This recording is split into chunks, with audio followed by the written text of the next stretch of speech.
talking about Ralph Bakshi and the animated Lord of the Rings from the 70s like it was just yesterday.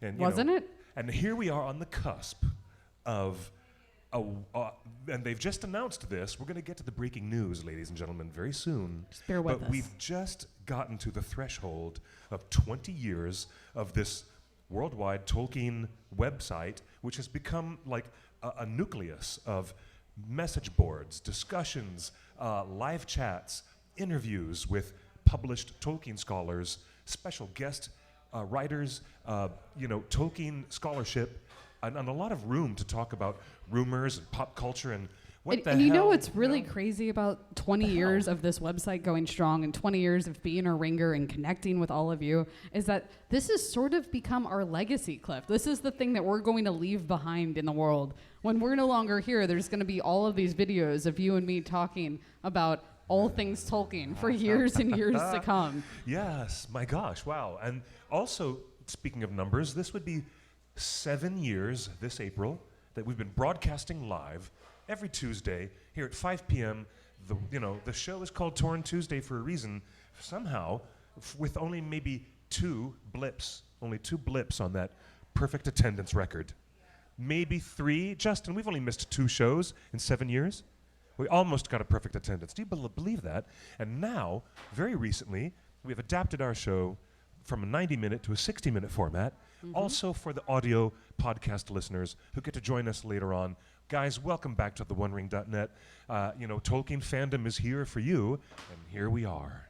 Yes. And aren't we lucky to be here, really? We're really lucky to be here because, in particular, we are on the cusp of some huge news for the not the OneRing.net. It's not our show. I wish it was our show. But for the Lord of the Rings Amazon and Prime series, we've actually got some news to share. Oh my gosh, we have news. But before we do that, somebody in the chat room just said that they started Outlander, and I have to acknowledge that. I am so excited for you. How far have you gotten? Just take the next week off. Binge watch it. It's so good. Welcome to being an Outlander. And once you get through the show, you'll recognize that this time period we're currently in between seasons is known as a Droughtlander. So, oh God, it's Droughtlander right now. Anyway, but we have breaking news. All right, before we get to the breaking news about the new director who is announced to be involved in the first 2 episodes of the Amazon series, I have to ask you, okay? Okay. Firefly fans are called browncoats. Yes. Doctor Who fans are Whovians. Yes. Us folks, generally, we're called ringers. Yep. Us Lord of the Rings fans. What are Outlander fans called? You know what? I don't actually know. I know what Sam Heughan fans are called, and I know that Cat fans have a name. I don't know if we've actually come up with the names for ourselves. You need a Trekkies. We do need a name for that. If Trekkies a label. Or maybe we have a name and I've just forgotten because Outlander is just too great to not just say all the time. Outlanders? Outlandish? I don't know. I have no idea. Okay, anyways, I'm just curious because maybe we should coin the term and you should take the credit for it. All right? I'm pretty sure somebody's probably done it, and it's just not currently in my limited amount of brain space that I'm currently able to occupy. We all have the same problem, my love. We all do. Okay, now we're currently between Anime Expo and San Diego Comic-Con, which means my brain is just full mush and chaos and panic right now. Totally it is, and that's fair enough. Fair enough. Comic-Con is right around the corner, and we know that Amazon is going to bring a lot of stuff related to, what's it named? Carnival Row? Carnival Row, yes. We're going to be bringing you lots of information about Orlando Bloom's new Amazon Prime series, Carnival Row. But besides that, did you also realize that the other show Amazon is bringing also stars a Lord of the Rings actor? Mr. Carl Urban. Yes, so the boys will also be at San Diego Comic-Con. So they're representing the boys. It's like they're slowly trying to hint at this Lord of the Rings property that's to come, and without actually telling us anything at Comic-Con. But maybe they still will. We don't know. Yeah, I was going to say, we really don't know that they're going to say anything about what we're going to tell you. What we're about to talk about through the entirety of this show is this man, his associates, his writing partners. And all of the writing partners. All the rumors going on around this guy. And we don't have any confidence yet that at San Diego Comic-Con, Amazon will make any splashy announcement at all. So that being forewarned to all of you, we are going to get filming. We're going to get the ability to film our big panel presentation for the OneRing.net We're doing a big presentation on Saturday. My gosh, it's really happening. It Saturday, is. July 19th, right? Yes. Oh my gosh, no, it's the 20th. Saturday, July The 20th. That's correct. Oh my yes. gosh. Okay, so all right, here we go. The news. Chelsea. Lassanax. That's a horrible name for Outlander fans. I get it though. Sassenach. Yeah, I get where you're going. It's fine. That's funny. That is true though. A lot of us are we call each other Sassenachs because most of Outlander fans are women, and we all want to be Sassenachs. Oh my gosh. Okay, let's talk about J.A. Bayona. Let's talk about Mr. Bayona, shall we?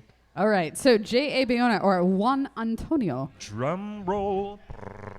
will be directing the first couple of episodes of the Lord of the Rings on Prime series and stepping on as executive producer with his producing partner, a really amazing woman that has actually been at his side for almost every project he's done, including the 2 pilot episodes of Penny Dreadful that he did. That's right. He does have a history under his belt of films, even what you'd call fantasy realism with Monster Calls, and what we'd call, science fiction with Jurassic World, action adventure. He's got all these things under his belt. But as you said before the camera started rolling, behind every great man Is a great woman. absolutely. Amen. Yes. We're going to be like Annie Lennox and Aretha Franklin in a minute. We're going to start singing Sisters. Every woman. Yeah, well, that's not the song, but yeah. I know. There was like 18 different places we could go, so I picked one of them. Oh my we God, we could that's also be like, hilarious. I am woman, hear me roar. That's we could go there. hilarious. Oh my God. Well, sisters are doing it for themselves. Sisters That's it. are doing it for themselves. Hey, hey. And by the way, Annie Lennox, there's your Lord of the Rings connection. She won the Oscar for singing Into the West. Remember Return of the King.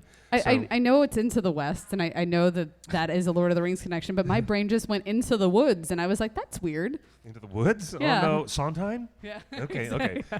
No, I'm trying to bring the Annie Lennox reference into the ringer room, but hey, guys, Juan Antonio. Is his name Juan Antonio Bayona? All right, you guys, let's talk about Mr. Bayona. Yes. So J.A. or Juan Antonio is what it stands for. You may know him from being the director for Jurassic World Fallen Kingdom. He is 45 years old. He is Old World Spanish, not from Central or Southern America. He is Castilian Spanish from Barcelona. And Yes. this guy has a lot of stuff under his belt. Do you guys remember A Monster Calls? Do you remember the movie with Ewan McGregor? Yes, that's right. Obi-Wan Kenobi himself. And Yes. Naomi Watts. Yes, Naomi Watts was in Peter Jackson's King Kong. I just find it funny that Right? you go Ewan McGregor and immediately Star Wars because he had so many other roles that he was much more suited for than Obi-Wan Kenobi. True, but if you're talking about Bayona's film The Impossible, JC, I love that man. JC, do you actually like Ewan as Obi-Wan?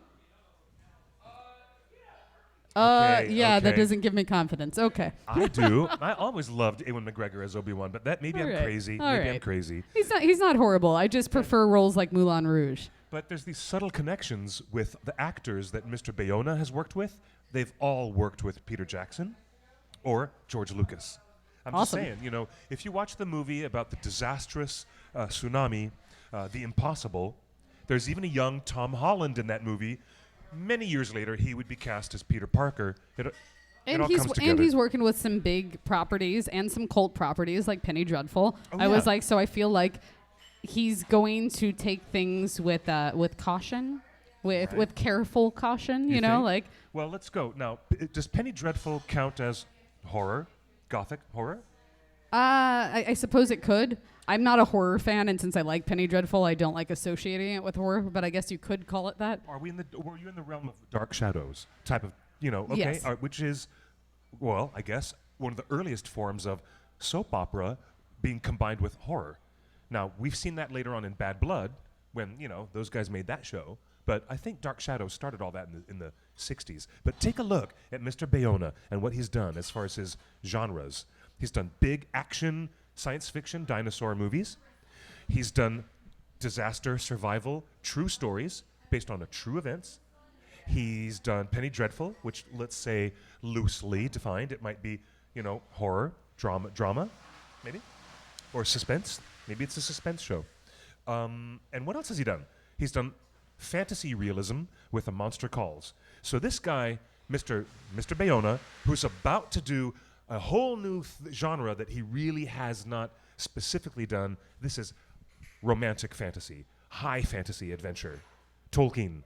This is The Lord of the Rings. This is Arda. This is Middle-earth. And he has done other types of fantasy realism, but he has not done this. He's done horror, drama, suspense. He's done science fiction. He's done live disaster films, true stories. He's done all this stuff, but here he is putting on a new hat. And I am quite intrigued by his curriculum vitae, and I'm wondering what he's going to do next.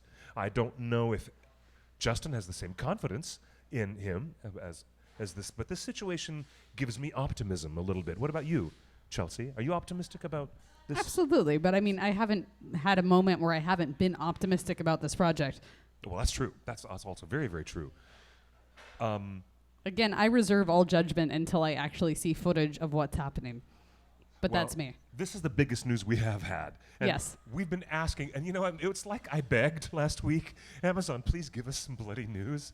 And they finally did. It's Amazon listens to us, you know. God, thank you guys. Thank you guys at Amazon Studios for watching. So we got that news, show. but the other part of this article, I was reading Deadline's article about it, was that he will be joining previously announced writers, the two Mormons, McKay and I'm forgetting his name. Oh, from the writing team. The writing team that they announced months and months ago? Yes. Ah, yes. So they were highlighting this in the article, and at the same time mentioned rumors that Jennifer Hutchinson from Breaking Bad would also be part of this writing team. J.D. Payne and Patrick McKay, that's who I was thinking of. That's right, and Patrick. So Jennifer Hutchinson from Breaking Bad alumni, and then the rumor of Brian Cogman from Game of Thrones as being part of the writing team. Yes. And that they're all kind of working together now, along with Juan's producing partner, to create this show. And her name, this lovely woman, her name is Belen Atendia. I can pronounce her name very badly, but I'll try it one more time. I'm sure we've probably butchered that name. Belen Atienza. It's Atienza. Atienza. I do have. I hope that's correct. One of my close friends, he plays classical guitar, Spanish guitar, and a lot of, he's a professional musician. He can play a sitar, lots of stringed instruments, but he is a classic Spanish guitarist, concert level. He's really talented, and he is from Madrid, and he's the only person I would trust, my friend, to help guide me in these terrible, terrible mispronunciations. I'm sorry, guys. And to our Spanish audience. Is he here to help us? No, I'm going to call him up in a minute, though. I apologize to our Spanish audience. But yeah, her name is Belen Atienza, and she co-writes and produces these projects with him, including Penny Dreadful, which is, very successful. Although I admit, first up front, I've never seen it. I've never seen Penny Dreadful. Which, again, they only did the first 2 episodes of Penny Dreadful. But, yes, still amazing because those were the pilot episodes of Penny Dreadful that set the tone. And they will be doing the pilot episodes for this new series as well, which, again, will set the tone for where this goes. So, very interesting. Who they hire for this first pick is very crucial to where the series goes. And he actually said on his Twitter, because I followed him immediately, he said, I'm very excited to take you guys on a journey into the second age. Awesome. That's right. So that's also... more confirmation on the second age. More specifically, that young Aragorn thing is just going to be put back to probably season 5. Probably. If it gets touched on at all, or maybe they're saving it for like a spin-off series. That could happen. That could happen. Okay, so to the live audience, we say, hey, guys, welcome to the live show. We have a hotline. It's 530, now that I remembered it. Call in or text. Join this conversation with theonering.net at 530-64-FRODO. For Frodo. And you can join us right here, and we'll talk with you and answer your questions. That's all right, love. Hello. And by the way, thank you to the hardworking staff of Scum and Villainy Cantina, who are so awesome. What's up, guys? Hey. Look at that delicious bar fruit. You leave it over there. It's going to be my second breakfast. Watch out. I'm just saying. So what do we have here in the chat?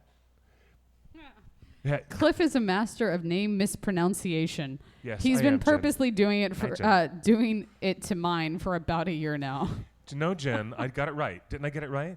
After years and years of getting it wrong, we finally got it right. Now, we have been on the air for 7 years, and at least, well, my Elvish is a little bit, better than my Spanish, I'll say that. That's for sure. Oh, somebody asked if we'd seen the trailer for Where'd You Go, Bernadette with Cate Blanchett, which we talked about this at your house a couple months ago on the show when the trailer dropped. I did.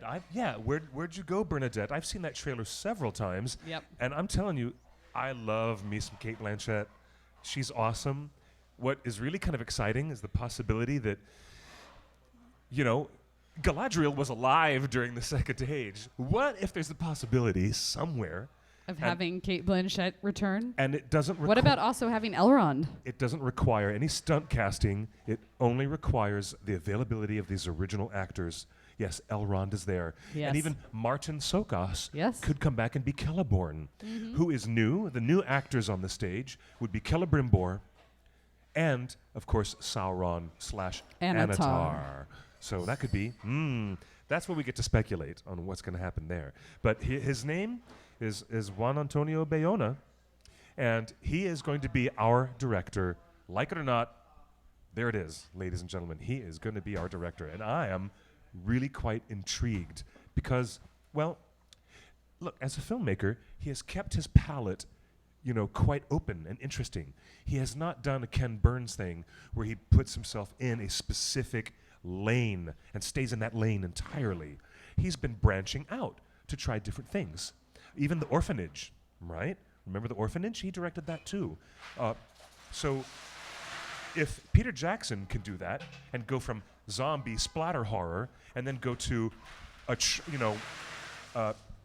beautiful heavenly creatures, which is a true crime drama, and then a surrealist fantasy mixed in with that. And so Peter Jackson extended his artistic palette. I'm intrigued by Senor Bayona.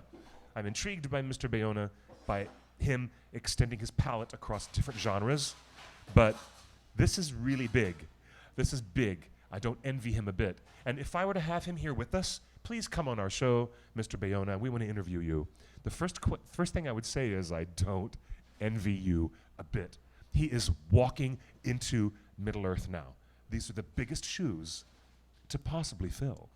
Right? 11 out of 11 Oscars with The Return of the King. I mean, he's in the shadow of something much bigger, and yet he's willing to embrace it and be ambitious and just go for it. So, and he's bringing his trusted team, his partner, with him.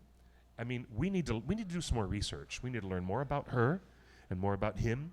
We need to dig deeper, see if we can get some interviews going on. Maybe with our friends at Amazon, they'll let us do some early, maybe roundtable discussions with them, real casual, maybe. Maybe.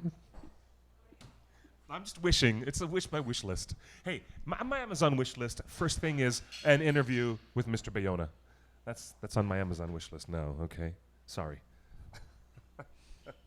Oh, your friend has come back and said, no, Cliff, don't make me get on the phone and fight you about the English and French pronunciation. You've admitted it's a running joke.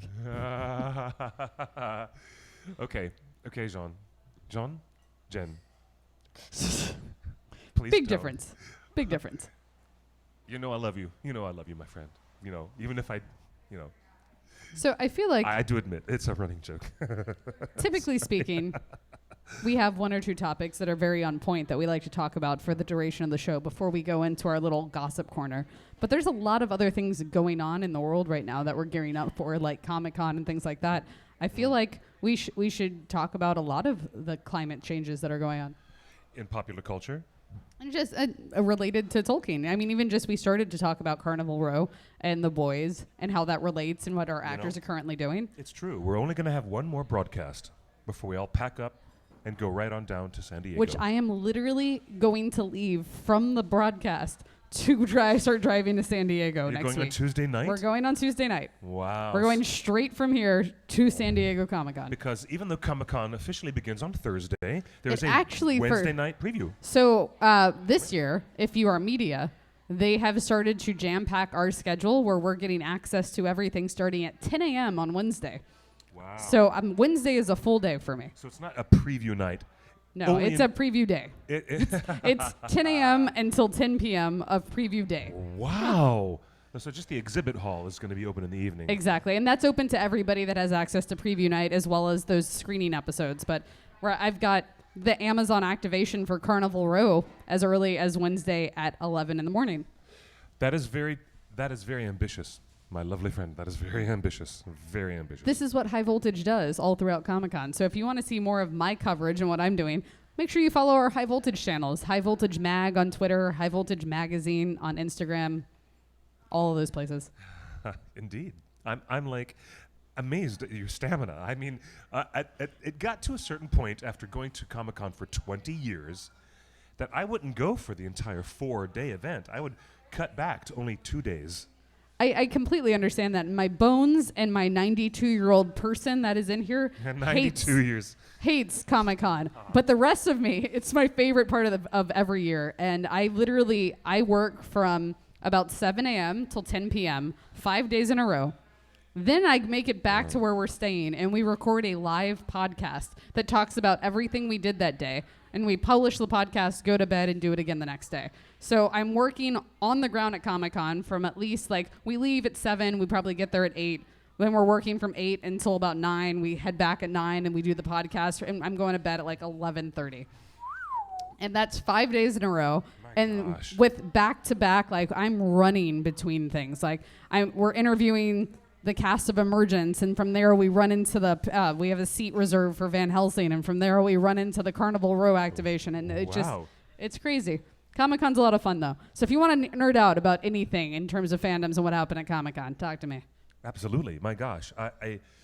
Wow. It is the grand litmus test of popular culture, because what happens at Comic-Con reverberates in the echo chamber of pop culture for months and months and months. Yeah. I was like, Pipsky just said, pick me up on the way, Chelsea. Yeah. San Antonio, not quite on the way to San Diego, but I appreciate that you want me to include you, and I wish that I could. Oh my gosh. Here live in the chat with us, and thank you for joining us. This is Dallas Barnett. I want to take a quick moment to introduce our friend. He is a New Zealand-based actor, even though he's an American expat. He's down there in New Zealand working his ass off, doing lots of great shows and really great things. You guys would know Dallas Barnett from The Hobbit, The Desolation of Smaug. In the opening prologue, when Gandalf sits down at the table to see Thorin, Gandalf's sudden interference stops the advancement of those two evil-looking ruffians who start to approach Thorin from either side of the inn, the Prancing Pony.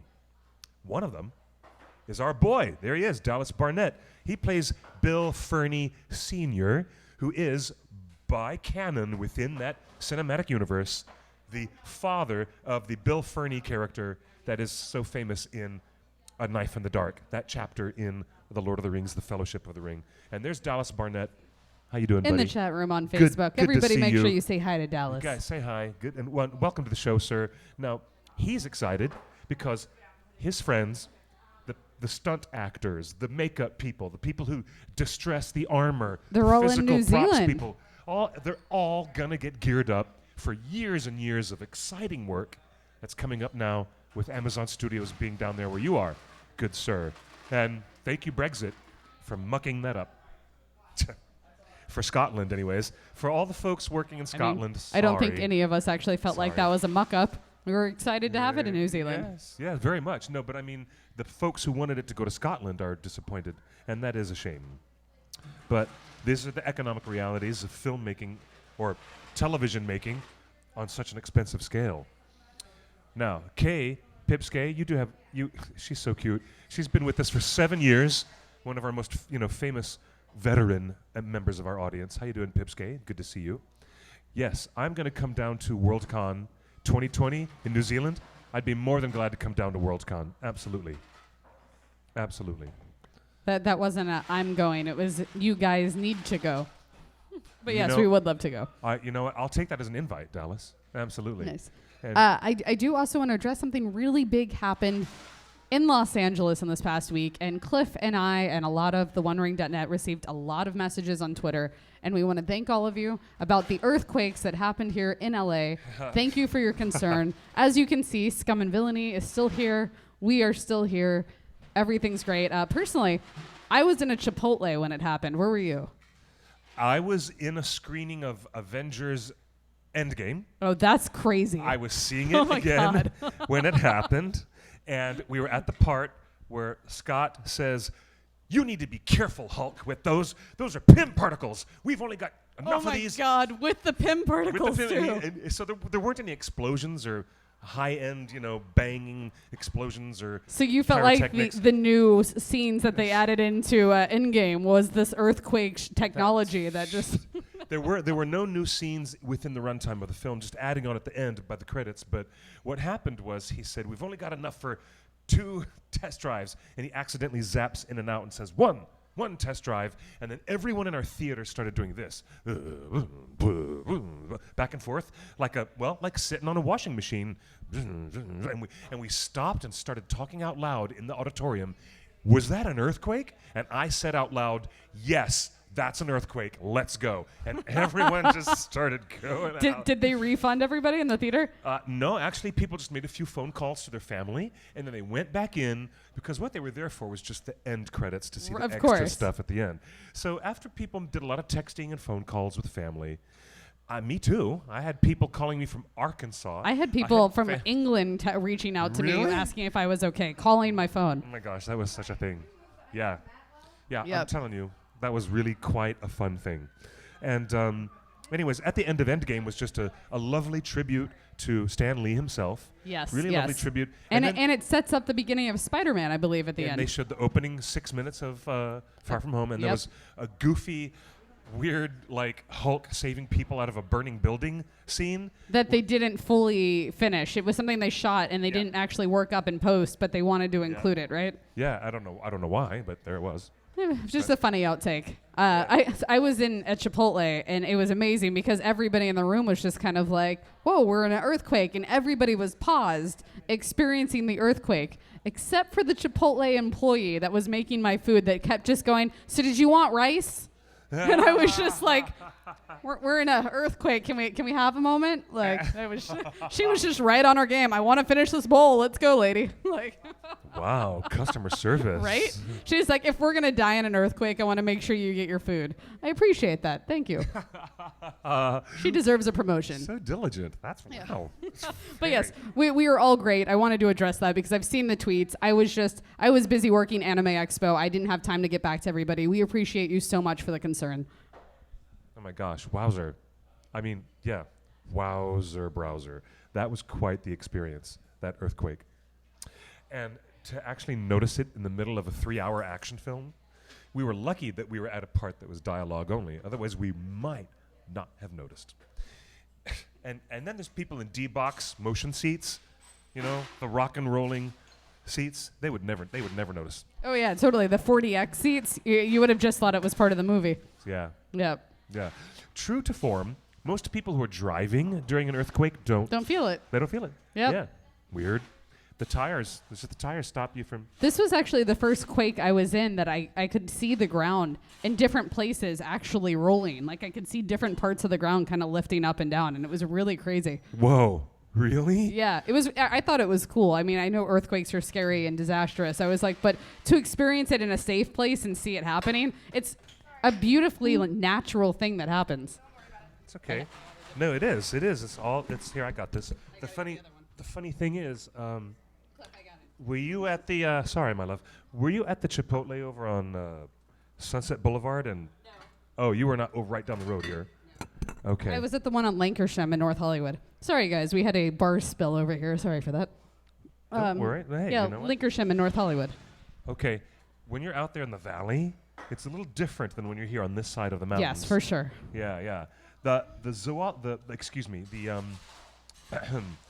seismologists, the geologists, use a word that is related to a type of ground soil that moves a lot. It's called liquefaction.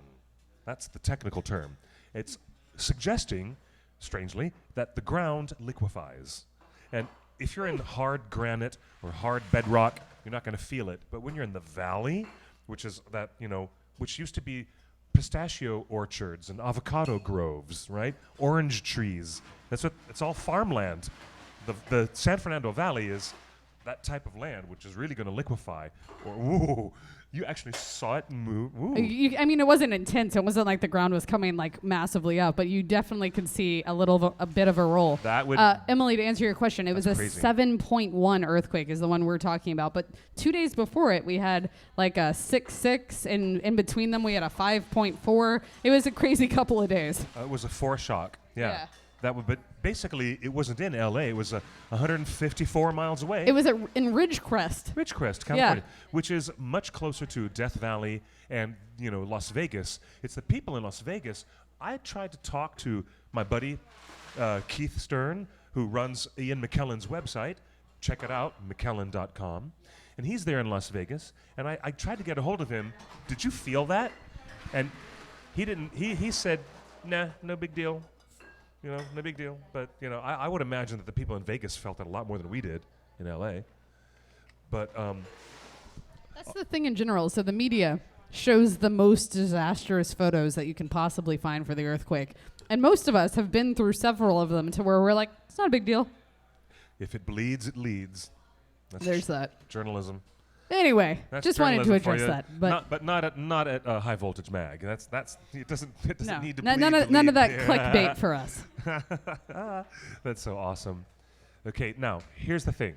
I just wanted to say I'm excited about maybe us. Wow. David said you guys are lucky you just get a few earthquakes. Living in Costa Rica, you get like 10 per day. Is that for real? Whoa, that's really? crazy. Dude, that's too much, David. That's wow. And hi, Omar. Welcome back to the show. And hi, Ellen. Hello, Ellen. How you doing? Good to see you too on the show. All of our friends are here in the live chat. Welcome, chatters, and join us again. Text us. Any questions? 530-64 FRODO for Frodo.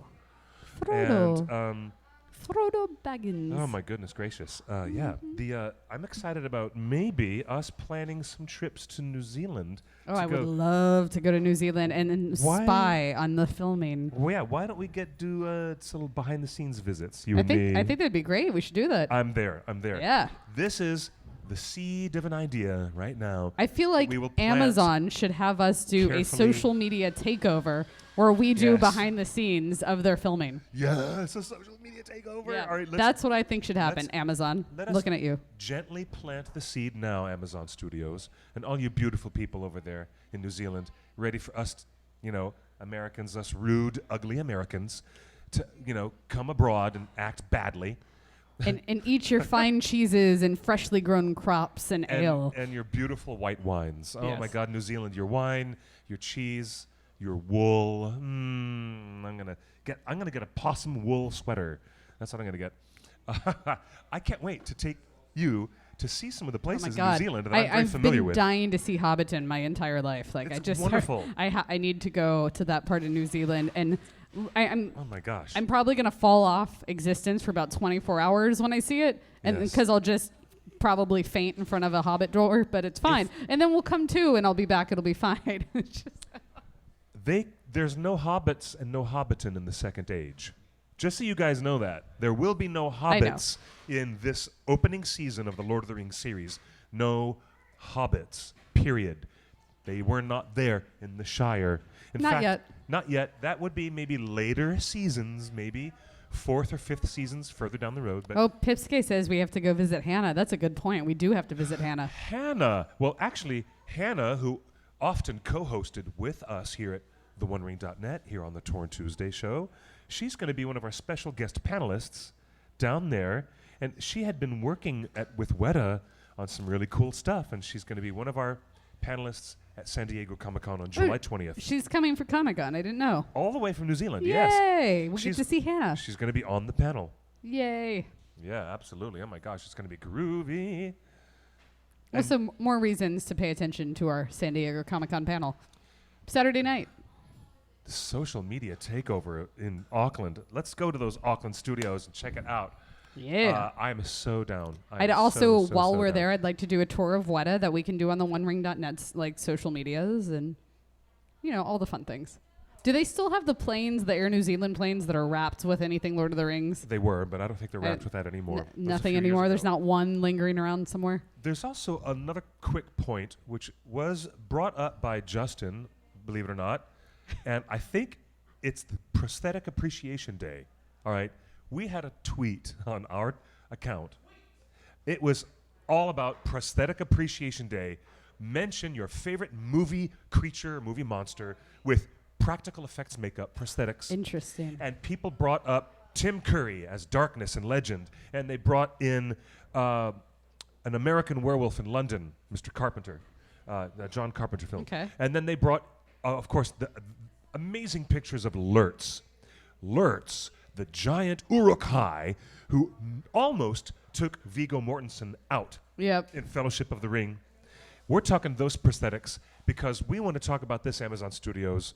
Don't CGI our critters, our monsters. Do what Jim Henson Studios is doing. Yes. Use real practical effects. Do what There's Peter a Jackson lot did. of really talented folks out there that need more work. Let's stop giving Yes. all the work to the Yes. robots. Yes, and you know the complaints that were registered against Azog, the pale orc. I had a good time with the Hobbit movies, but we also had our complaints with Azog. But they didn't have much of a, well, actually they did. From what we know, looking at Michael Pellerin's behind the scenes in the Hobbit extended editions and watching those 9 hours of behind the scenes, we know that the goblins in An Unexpected Journey were created to be prosthetic masks on stunt actors and performers, and they changed it all and made all the goblins digital. Don't do that, Amazon Studios. Please, please. That was what was such a drawback. While people were trying to enjoy the movie, they were just like, why are all these goblins and why is Azog so, looking like, what's his name from, the Justice League franchise, No. No, I'm talking about Steppenwolf. Everybody complained so much about the way Steppenwolf looked in Justice League, or and I'm telling you, you don't want those complaints. The way we complained about Azog, you want real practical effects, real goblins, orcs, real prosthetics. And if you don't believe me, take a look at the conversation. We'll keep having this conversation. I'm just telling you, fan preference has been stated. It's been stated. It's out there now. It's out there now. I'm all for whatever It's gets out there. more jobs. There's too many unemployed, talented people that need more work. Indeed. And I'm also for the New Zealand laborers and the crew being able to have some kind of position, under the revised Hobbit law, to have some kind of bargaining rights of some kind, collectively. But, Yep. they can't fully unionize, but I also support, like you do, those workers getting a chance to, get paid well and It's get also, represented well. It's starting to become more and more of a popular trend that the unsung heroes behind all of these productions are being recognized. But there's so many people besides just the director and the cameraman and the sound and the costuming and the actors themselves that go into making every single one of these TV shows and films such a viable thing. There are hundreds of roles. Including stand-ins and background that often just get shoved to the corner and not thought about. And just every single role is so vital. The people that pay attention to consistency for props and where things were in the last scene and just set dressing, and it's amazing. Yeah. Really, there's so many things that I've watched recently that were done on a green screen that look incredible in post, but I just imagine how many more jobs we could have created for people had we actually built these sets. Indeed. Thank you for saying that. Now, also a good reminder, and I think you can see this at the end of every motion picture that you see with credits. The cast shows up first, and it might be 24 people. There's your cast. And then the credits go on for 10 minutes or 15 minutes more with thousands upon thousands upon thousands of people who bust their ass. Visual effects, sound effects, audio, Oh my gosh. caterers, craft services, it's all there. Animal trainers, Yes. and Composers. post-production. All these people are all there working, and to have them get some fandom love from the fandom, Yep. I'm all for that. I'm all Absolutely. for that. Heck yeah. Heck So I have some big news of something that happened to me, speaking of fandoms this week. For the last 7 months, I have been holding in a giant secret of something that I've been really excited to talk about. And since we're approaching the end of the show, I figured we'd go ahead and kick off and talk about this. Okay, green Dragon gossip. We're in our Here we corner go. now. So it's no Yes. secret that I'm a Marvel fan. I'm a Disney fan in general, and Disney now owns Marvel, which made things more exciting. And I have had this goal as an actor to be part of some sort of Marvel project. And yesterday, my episode of Legion aired on FX. So earlier this year, I got to work on Legion, which stars Dan Stevens, who happens to be my favorite Disney prince. I saw your post in your full costume. Yeah. Are you breaking your NDA by showing No, your the character? episode aired last night. Oh, it's already out. Oh, okay. It aired last night. I was like, so if anybody is a Okay. Marvel fan, if you watch Legion on FX, or if you don't, you want to start the show, you can see me on last night's episode, which is season 3, episode 3. However, my episode actually did not feature Dan Stevens. I didn't get to work with Dan. Instead, I got to work with Harry Lloyd. And Harry plays David Haller's father. He's Charles Xavier. And it was a pseudo-origin story for Xavier and for his son, David Haller. Oh, And I cool. got to be part of this episode that is pivotal to the X-Men universe. How cool. Which is so cool. That's And awesome. if you don't know Harry Lloyd, he was in Game of Thrones. He's Daenerys' crazy blonde-haired brother in the first season. He was also in Doctor Who. So that was really, really cool. Congratulations, my dear. Congrats, big time. That is super awesome sauce. Yeah, That is literally like- Legion's my favorite Marvel TV show. Yep. So when I got it, I was above and beyond. And since December of last year, I've been dying to talk about this. Oh my gosh, you have been waiting, and so now is A the long final time. day.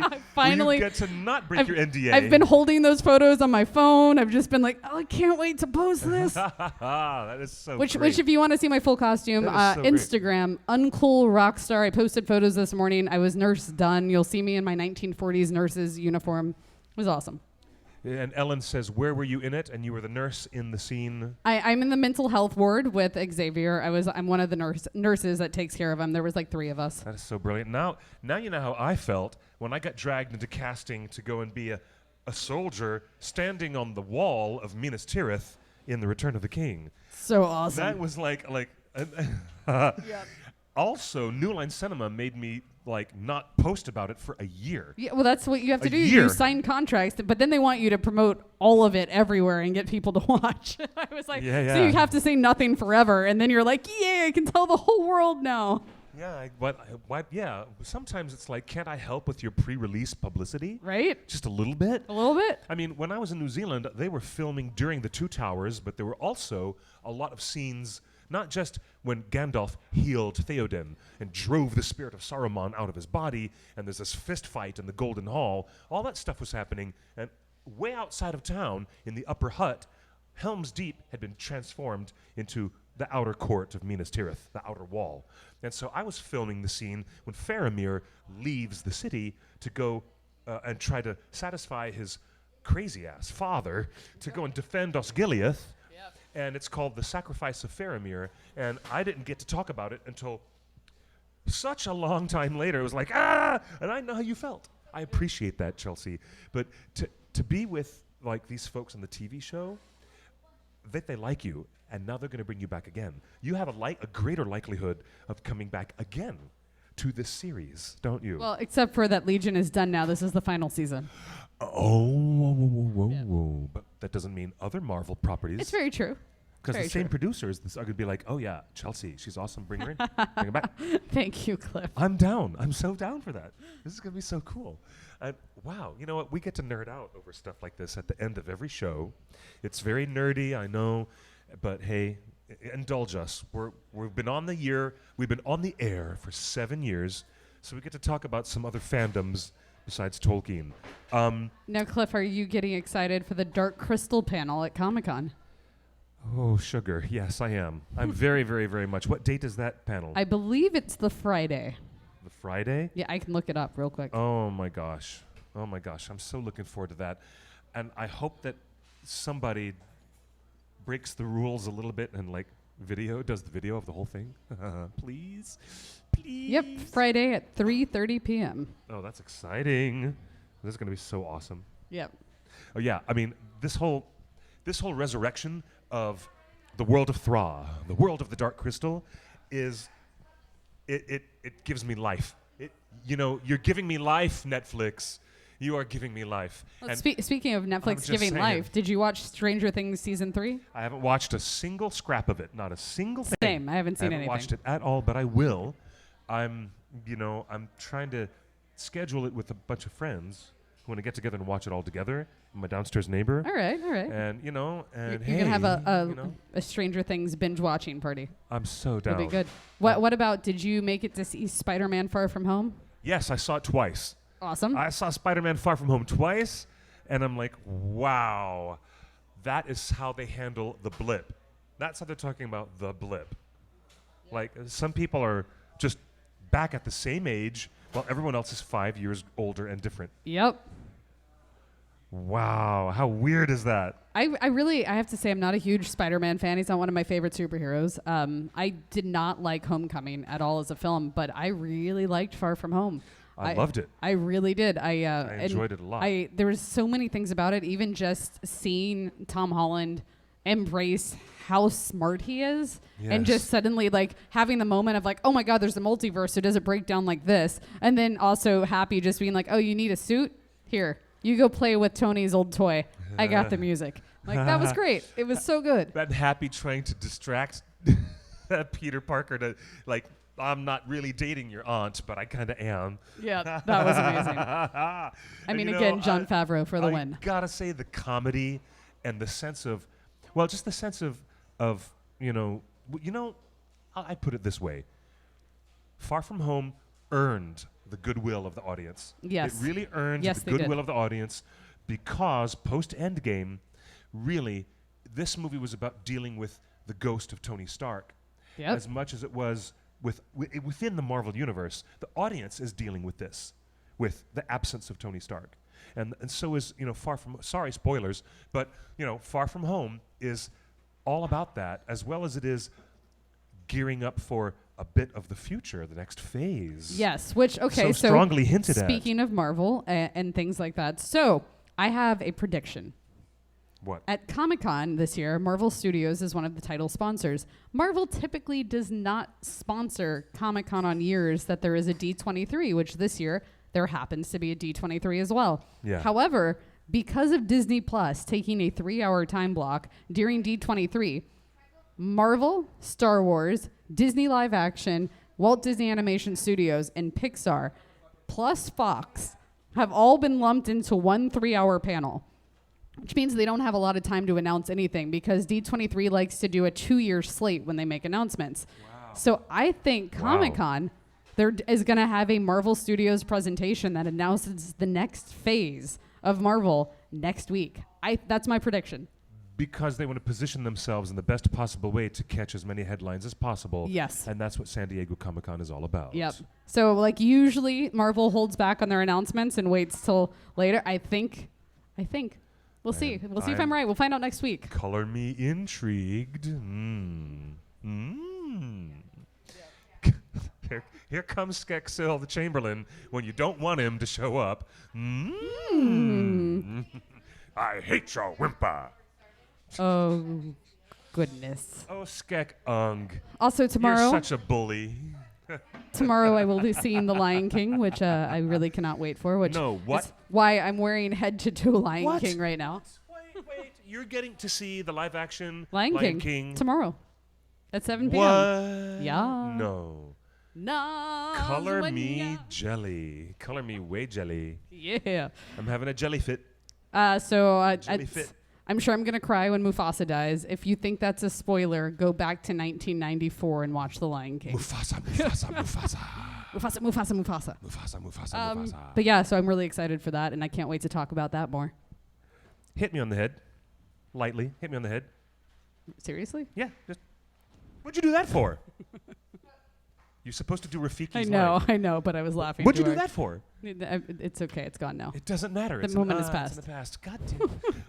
Come on, guys. I'm trying to pull these Obscure Lion King quotes out of that. trying to do a bit that you didn't prepare. Well, listen, Cliff. Life's not fair, is it?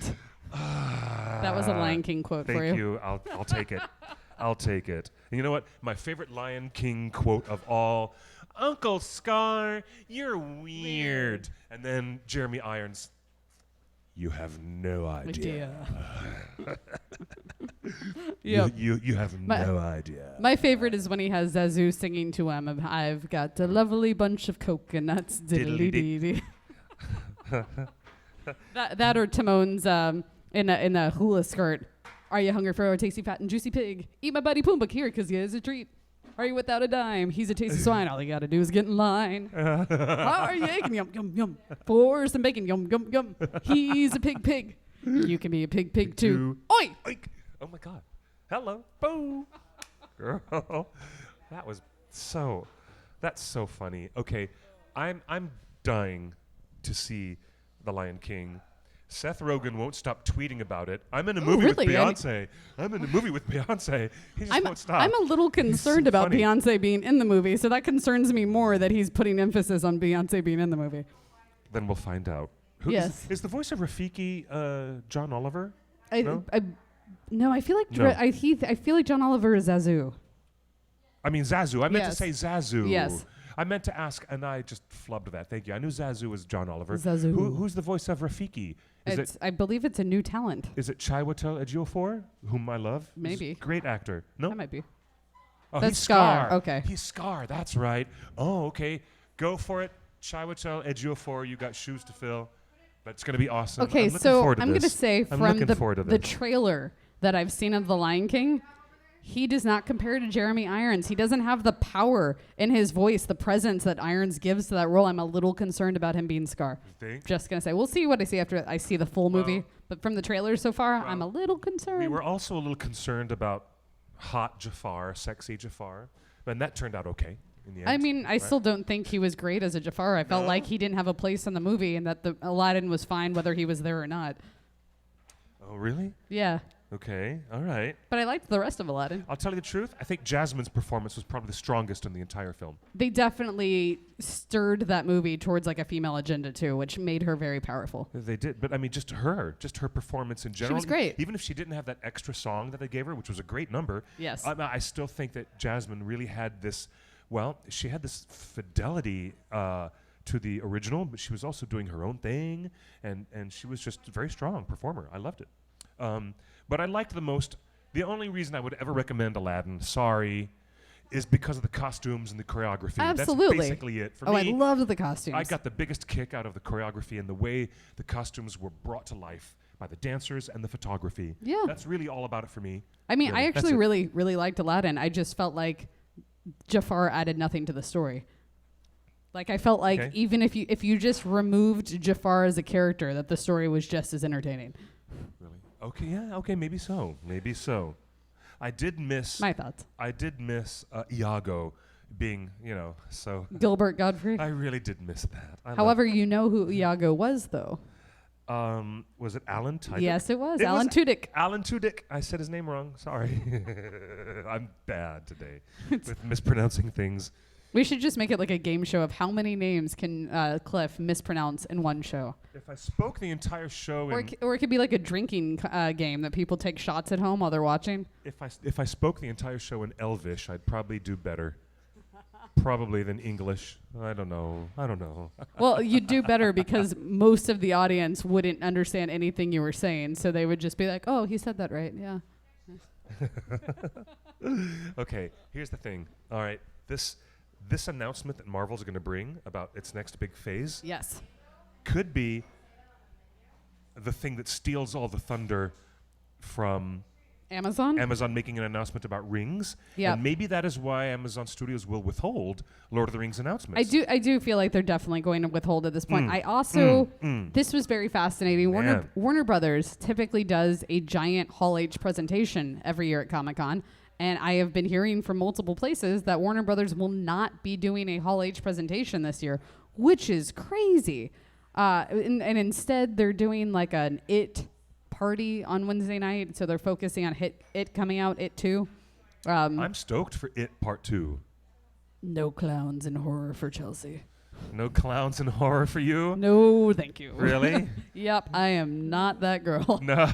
So I saw the original It when I was a child, and it scarred me for life. that took care of it. Thank you, Tim Curry. Yes. Thank you, Tim Curry and Stephen King. Tim Curry is lucky that I was old enough to recognize that he was an actor in other roles that I loved, like Rocky Horror Picture Show when that happened, because I might not have ever watched Tim Curry in anything ever again. Really? Wow. Yes. So that original Poltergeist movie where the clown grabs the little boy from under the bed? Nope. Were you there for that? No creepy dolls, no clowns, No none of this stuff. Yeah. Oh my God, the Annabelle billboards that are around town right now. I'm just like, nope. No, thank you. I love it. This is why I don't like the Halloween season. And it used to just be Halloween when I was a kid. It was one weekend or one day. Then it became the month of October. Now it's like August, September, October, part of November, and I just can't get away from it. I'm so down. I'm so down for those kinds of horror films that take something.